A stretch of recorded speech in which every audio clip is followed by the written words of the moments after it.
Hi everyone and this is Mohammed Hussain Naikar. ಈಗ ನಿಮ್ಮ preparatory exam ಹತ್ರ ಬರ್ತಾ ಇದೆ. ತುಂಬಾ ಜನ ಸ್ಟೂಡೆಂಟ್ಸ್ ಕೇಳ್ತಾ ಇದ್ದಾರೆ, ಸರ್ ಪ್ರಿಪರೇಟರಿ ಎಕ್ಸಾಮ್ ಇಂಪಾರ್ಟೆಂಟಾ? ಸರ್ ನಂದು ಸಿಲೆಬಸ್ ಇನ್ನೂ ಕಂಪ್ಲೀಟ್ ಆಗಿಲ್ಲ, ಆದ್ರೂ ಕೂಡ ನಾನು ಪ್ರಿಪರೇಟರಿ ಎಕ್ಸಾಮ್ ಬರೀಬೇಕಾ? ಸರ್ ನಾನು ಪ್ರಿಪರೇಟರಿ ಎಕ್ಸಾಮ್ ನಲ್ಲಿ ಪಡೆದುಕೊಳ್ಳುವಂತ ಅಂಕಗಳಿಂದ ಎನ್ಯುವಲ್ ಎಕ್ಸಾಮ್ ನಲ್ಲಿ ಏನಾದರೂ ಅದರಿಂದ ಇಫೆಕ್ಟ್ ಬೀಳುತ್ತಾ? ಸೊ ಬನ್ನಿ ಎಲ್ಲ ಡೌಟ್ಸ್ ಗಳನ್ನ ಕ್ವಶನ್ಸ್ ಗಳನ್ನ ಈ ಒಂದು ವಿಡಿಯೋದಲ್ಲಿ ಡಿಸ್ಕಸ್ ಮಾಡೋಣ. ಅಂಡ್ ಪ್ರಿಪರೇಟರಿ ಎಕ್ಸಾಮ್ ಅಂದಾಗ ನಾನು ನಿಮಗೆ ಫಸ್ಟ್ ಪಾಯಿಂಟ್ ಹೇಳಿಕ್ ಬಯಸೋದು ಏನಂದ್ರೆ, ಪ್ರಿಪರೇಟರಿ ಎಕ್ಸಾಮ್ ಅನ್ನ ಯಾವತ್ತೂ ಕೂಡ ಲೈಟ್ ಆಗಿ ತಗೋಬೇಡಿ. ತುಂಬಾ ಜನ ಸ್ಟೂಡೆಂಟ್ಸ್ ಇದನ್ನ ಲೈಟ್ ಆಗಿ ತೆಗೆದುಕೋತಾರೆ ಅಂಡ್ ಇದರ ಪರಿಣಾಮ ಅವರಿಗೆ ಎನ್ಯುವಲ್ ಎಕ್ಸಾಮ್ ನಲ್ಲಿ ಗೊತ್ತಾಗುತ್ತೆ. ಸೊ ಯಾಕೆ ಈ ಪ್ರಿಪರೇಟರಿ ಎಕ್ಸಾಮ್ ಅನ್ನ ನಿಮಗೆ ಇಡ್ಲಾಗಿದೆ? ಸೊ ಯಾಕೆ ಇಡ್ಲಾಗಿದೆ ಅಂದ್ರೆ, ಮೊದಲಿನ ಕಾಲದಲ್ಲಿ ರಾಜರು ನೋಡಿದ್ದೀರಾ, ಯುದ್ಧ ಮಾಡ್ಬೇಕಂದ್ರೆ ಇವತ್ತು ಯುದ್ಧದ ಡೇಟ್ ಅನೌನ್ಸ್ ಆಗಿದೆ, ಇವತ್ತು ಹೋಗಿ ಯುದ್ಧ ಮಾಡ್ಲಿಕ್ಕೆ ಸ್ಟಾರ್ಟ್ ಮಾಡ್ತಾರ, ಯುದ್ಧ ಹೋಗಿ ಗೆದ್ದು ಬಂದ್ಬಿಡ್ತಾರ? ಇಲ್ಲ. ಸೊ ಆ ಯುದ್ಧವನ್ನ ಮಾಡ್ಲಿಕ್ಕೆ ಅದಕ್ಕಿಂತ ತಿಂಗಳುಗಟ್ಟಲೆ ಮುಂಚಿತವಾಗಿ ಏನ್ ಮಾಡ್ತಾರೆ, ಸೈನಿಕರನ್ನ ಟ್ರೈನ್ ಮಾಡ್ತಾರೆ, ತರಬೇತಿ ಕೊಡ್ತಾರೆ. ಅಂಡ್ ಅದೇ ರೀತಿ ನಿಮಗೆ ಈ ಬೋರ್ಡ್ ಎಕ್ಸಾಮ್ಗೆ, ಎನ್ಯುವಲ್ ಎಕ್ಸಾಮ್ಗೆ ರೆಡಿ ಮಾಡ್ಲಿಕ್ಕೆ, ಪ್ರಿಪೇರ್ ಮಾಡ್ಲಿಕ್ಕೆ ಈ ಪ್ರಿಪರೇಟರಿ ಎಕ್ಸಾಮ್ ಪೂರ್ವ ಸಿದ್ಧತೆ, ನಿಮ್ಮ ಎಕ್ಸಾಮ್ ನ ಯುದ್ಧಕ್ಕಿಂತ ಮುಂಚಿತವಾಗಿ ನಿಮಗೆ ಸಿದ್ಧತೆ ಮಾಡ್ಲಿಕ್ಕೆ ಈ ಪ್ರಿಪರೇಟರಿ ಎಕ್ಸಾಮ್ ಅನ್ನ ಕಂಡಕ್ಟ್ ಮಾಡ್ತಾರೆ. ಅದು 2 ಇರ್ಲಿ, 3 ಇರ್ಲಿ, 4 ಇರ್ಲಿ, ಎಷ್ಟಾದ್ರೂ ಪ್ರಿಪರೇಟರಿ ಎಕ್ಸಾಮ್ ಇರ್ಲಿ, ಯಾವುದೇ ಒಂದು ಎಕ್ಸಾಮ್ ಕೂಡ ಮಿಸ್ ಮಾಡ್ಲಿಕ್ಕೆ ಹೋಗ್ಬೇಡಿ. ಸೊ ಇದರಿಂದ ಏನಾಗುತ್ತೆ ಅಂದ್ರೆ, ನಂಬರ್ 1 ನೋಡಿ, ನಿಮ್ದು ಪ್ರಾಕ್ಟೀಸ್ ಆಗುತ್ತೆ. ಅಂಡ್ ನಂಬರ್ 2, ನೀವು ನಾಳೆ ಎನ್ಯುವಲ್ ಎಕ್ಸಾಮ್ ನಲ್ಲಿ ಡೈರೆಕ್ಟ್ಲಿ ಹೋಗಿ ಎಕ್ಸಾಮ್ ಬರೆಯುವಾಗ ನಿಮಗೆ ಭಯ ಆಗುತ್ತೆ ಅಂಡ್ ನಿಮ್ಮಲ್ಲಿ ಆಂಗ್ಸೈಟಿ ಬರುತ್ತೆ. ಸೊ ಆ ಕಾನ್ಫಿಡೆನ್ಸ್ ಬರ್ಲಿಕ್ಕೆ, ಆ ಭಯ ಆಗ್ಬಾರ್ದು ಅಂದ್ರೆ ನೀವು ಈ ಎಕ್ಸಾಮ್ ಅನ್ನ ಬರೀಲೇಬೇಕಾಗುತ್ತೆ. ಜಸ್ಟ್ ನಾನು ಒಂದು ಎಕ್ಸಾಂಪಲ್ ಕೊಡೋದಾದ್ರೆ, ಸೊ ನಿಮ್ಮಲ್ಲಿ ಯಾರಾದ್ರೂ ಫಸ್ಟ್ ಟೈಮ್ ನೀವು ಸ್ಟೇಜ್ ಮೇಲೆ ಹೋದಾಗ ನಿಮ್ಮ ಎಕ್ಸ್ಪೀರಿಯನ್ಸ್ ಹೇಗಿತ್ತು? ತುಂಬಾ ಕಾನ್ಫಿಡೆಂಟ್ ಆಗಿ ನೀವು ಮಾತಾಡ್ತಾ ಇದ್ರಾ? ಇಲ್ಲ. ನಿಮ್ ಕೈಗಳು ನಡುಗ್ತಾ ಇದ್ವು, ಕಾಲ್ ನಡುಗ್ತಾ ಇತ್ತು.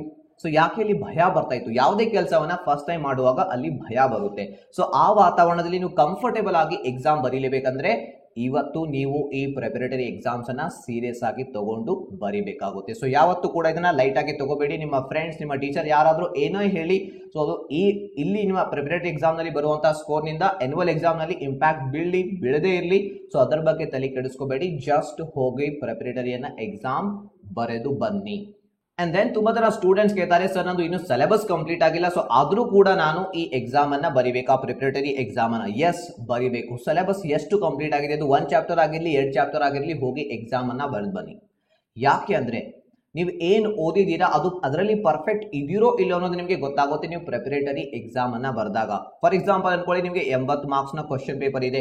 ಸೊ ನೀವು ಒಂದು 4-5 ಚಾಪ್ಟರ್ಸ್ ಅನ್ನ ಓದಿದ್ರಿ ಅಂತ ಅನ್ಕೊಳ್ಳಿ ಎಕನಾಮಿಕ್ಸ್ ನಲ್ಲಿ. ಸೊ ಆ 4-5 ಚಾಪ್ಟರ್ಸ್ ನಿಂದ 50 ಮಾರ್ಕ್ಸ್ ನ ಕ್ವಶನ್ಸ್ ಗಳು ಬಂದಿದ್ದು. ಸೊ ಈಗ ನೀವು ಎಕ್ಸಾಮ್ ಬರೆದ ನಂತರ ನೀವು ಚೆಕ್ ಮಾಡ್ಕೋಬಹುದು, ಈ 50 ಮಾರ್ಕ್ಸ್ ನ ಕ್ವಶನ್ಸ್ ಗಳಲ್ಲಿ ಎಷ್ಟು ಪ್ರಶ್ನೆಗಳಿಗೆ ನಾನು ಆನ್ಸರ್ ಬರೆದಿದ್ದೀನಿ ಅಂಡ್ ಅದರಲ್ಲಿ ಎಷ್ಟು ಪ್ರಶ್ನೆಗಳಿಗೆ ಸರಿಯಾದಂತಹ ಆನ್ಸರ್ ಬರೆದಿದ್ದೀನಿ, ಅದರಿಂದ ಎಷ್ಟು ಮಾರ್ಕ್ಸ್ ಬಂತು ಅದನ್ನ ನೀವು ತಿಳಿದುಕೊಳ್ಬಹುದು. ಸೊ ಇದರಲ್ಲೇ ನೀವು ಪರ್ಫೆಕ್ಟ್ ಇಲ್ಲ ಅಂದ್ರೆ ಮುಂದಿನ ಚಾಪ್ಟರ್ಸ್ ಓದುವಂತ ಅವಶ್ಯಕತೆ ಇಲ್ಲ, ಇದೇ ಚಾಪ್ಟರ್ಸ್ ಅನ್ನ ರಿವೈಸ್ ಮಾಡಬೇಕಾಗುತ್ತೆ.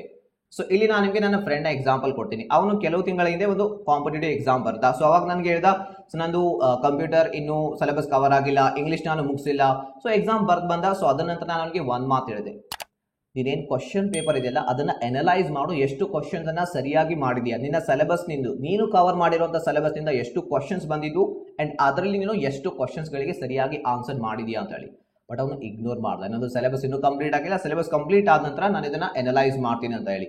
ಸೆಕೆಂಡ್ ಟೈಮ್ 1-2 ತಿಂಗಳ ಬಿಟ್ಟು ಮತ್ತೆ ಎಕ್ಸಾಮ್ ಬರ್ದ. ಅವಾಗ್ಲೂ ಕೂಡ ಒಂದು ಇಂಗ್ಲಿಷ್ ಅಂಡ್ ಕಂಪ್ಯೂಟರ್ ಈ 2 ಸಿಲೆಬಸ್ ಕವರ್ ಆಗಿರ್ಲಿಲ್ಲ. ಬಟ್ ದಿಸ್ ಟೈಮ್ ಅವನು ತುಂಬಾ ಕಡಿಮೆ ಸ್ಕೋರ್ ಮಾಡ್ದ. ಅಂಡ್ ಅವಾಗ್ಲೂ ನನಗೆ ಅವನು ಸಜೆಷನ್ಸ್ ಕೇಳ್ದ, ಅಡ್ವೈಸ್ ಕೇಳ್ದ, ನಾನು ಸೇಮ್ ಅಡ್ವೈಸ್ ಕೊಟ್ಟೆ. ನೆಕ್ಸ್ಟ್ ಬೇರೆ ಏನು ಅಡ್ವೈಸ್ ಕೊಡೋದಿಲ್ಲ. ಸೊ ಫಸ್ಟ್ ಏನ್ ಅಡ್ವೈಸ್ ಇತ್ತಲ್ಲ, ಕ್ವಶನ್ ಪೇಪರ್ ಅನ್ನ ಅನಲೈಸ್ ಮಾಡು, ನೀನ್ ಕವರ್ ಮಾಡಿರುವಂತಹ ಸಿಲೆಬಸ್ ನಿಂದ ಎಷ್ಟು ಕ್ವಶನ್ಸ್ ಬಂದಿದ್ದು ಅದರಲ್ಲಿ ನೀನು ಎಷ್ಟು ಕ್ವಶನ್ ಸರಿಯಾಗಿ ಆನ್ಸರ್ ಮಾಡಿದೆ. ಸೊ ಈ ಬಾರಿ ಅವನು ಅನಲೈಸ್ ಮಾಡ್ದ. ಸೊ ರಿಸಲ್ಟ್ ಏನಾಯ್ತು ಗೊತ್ತಾ, ಅವನು ಕವರ್ ಮಾಡಿರುವಂತಹ ಸಿಲೆಬಸ್ ನಿಂದ 60 ಕ್ವಶನ್ಸ್ ಬಂದಿದ್ವು ಅಂಡ್ ಅದರಲ್ಲಿ ಅವನು ಕೇವಲ 13 ಕ್ವಶನ್ಸ್ ಗಳನ್ನ ಕರೆಕ್ಟ್ ಆಗಿ ಆನ್ಸರ್ ಮಾಡಿದ್ದ. ಸೊ ಇದರರ್ಥ ಅವನಿಗೆ ಇಂಗ್ಲಿಷ್ ಓದುವಂತ ಅವಶ್ಯಕತೆ ಇಲ್ಲ, ಇದರರ್ಥ ಅವನಿಗೆ ಕಂಪ್ಯೂಟರ್ ಸಿಲೆಬಸ್ ಕವರ್ ಮಾಡುವಂತ ಅವಶ್ಯಕತೆ ಇಲ್ಲ. ಇದರರ್ಥ ಅವನು ಈಗಾಗಲೇ ಓದಿರುವಂತಹ ಸಬ್ಜೆಕ್ಟ್ಸ್ ಗಳಲ್ಲಿ ಸಿಲೆಬಸ್ ಅಲ್ಲಿ ಅವನು ಪರ್ಫೆಕ್ಟ್ ಆಗಬೇಕು. ಸೊ ಅಂದಾಗ ಮಾತ್ರ ಅವನು ಒಳ್ಳೆ ಸ್ಕೋರ್ ಮಾಡ್ಲಿಕ್ಕೆ ಸಾಧ್ಯ. ಸೊ ನೀವು ಪ್ರಿಪರೇಟರಿ ಎಕ್ಸಾಮ್ ಬರೆದಾಗ ಇದು ನಿಮ್ಗೆ ಗೊತ್ತಾಗುತ್ತೆ. ನೀವು ಎಕ್ಸಾಮ್ ಬರೆದಾಗ ನಿಮಗೆ ಗೊತ್ತಾಗುತ್ತೆ ನೀವು ಈಗಾಗಲೇ ಕವರ್ ಮಾಡಿರುವಂತಹ ಸಿಲೆಬಸ್ ನಲ್ಲಿ ಎಷ್ಟು ಪರ್ಫೆಕ್ಟ್ ಇದೀರಿ ಅನ್ನೋದು. ಅದು ಈಗಾಗಲೇ ನಿಮಗೆ ನೆನಪಿದೆಯೋ ಇಲ್ವೋ, ಅದನ್ನ ಬರೀಲಿಕ್ಕೆ ಬರ್ತಾ ಇದೆಯೋ ಇಲ್ವೋ ಅದು ನಿಮಗೆ ಗೊತ್ತಾಗುತ್ತೆ. ಸೊ ಹಾಗಾಗಿ ಸಿಲೆಬಸ್ ಕಂಪ್ಲೀಟ್ ಆಗಿರ್ಲಿ ಆಗದೆ ಇರ್ಲಿ, ಹೋಗಿ ಪ್ರಿಪರೇಟರಿ ಎಕ್ಸಾಮ್ ಅನ್ನ, ಬೇರೆ ಯಾವುದೇ ಟೆಸ್ಟ್ ಗಳನ್ನ ಇರ್ಲಿ ಆ ಟೆಸ್ಟ್ ಗಳನ್ನ ಬರೆದ್ ಬನ್ನಿ. ಸೊ ಅಂಡ್ ದೆನ್ ಬರುತ್ತೆ answer sheet analysis. Just exam ಬರೆದ್ ಬಂದ್ರೆ ಇಲ್ಲಿ ಕತೆ ಮುಗಿಯೋದಿಲ್ಲ. ಸೊ ನಿಮಗೆ ಎಕ್ಸಾಮ್ ಮುಗಿದ ನಂತರ, ಪ್ರಿಪರೇಟರಿ ಎಕ್ಸಾಮ್ ಮುಗಿದ ನಂತರ ಇವ್ಯಾಲ್ಯೂಯೇಷನ್ ಮಾಡಿ ಪ್ರತಿ ಕಾಲೇಜ್ನಲ್ಲಿ ನಿಮ್ಮ ಆನ್ಸರ್ ಶೀಟ್ ಗಳನ್ನ ಕೊಡ್ತಾರೆ.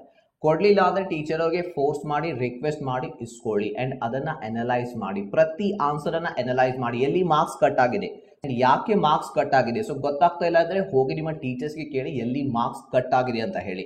ಸೊ ಅವ್ರು ನಿಮಗೆ ಹೇಳ್ತಾರೆ, ಎಕ್ಸ್ಪ್ಲೈನ್ ಮಾಡಿ ಯಾಕೆ ಮಾರ್ಕ್ಸ್ ಕಟ್ ಆಗಿದೆ, ಎಲ್ಲಿ ಮಾರ್ಕ್ಸ್ ಕಟ್ ಆಗಿದೆ. ಸೊ ಆ ಫೀಡ್ಬ್ಯಾಕ್ ಅನ್ನ, ನೀವು ಮಾಡಿರುವಂತಹ ತಪ್ಪುಗಳನ್ನ ಒಂದು ನೋಟ್ಬುಕ್ ನಲ್ಲಿ ನೋಟ್ ಡೌನ್ ಮಾಡ್ಕೊಳ್ಳಿ.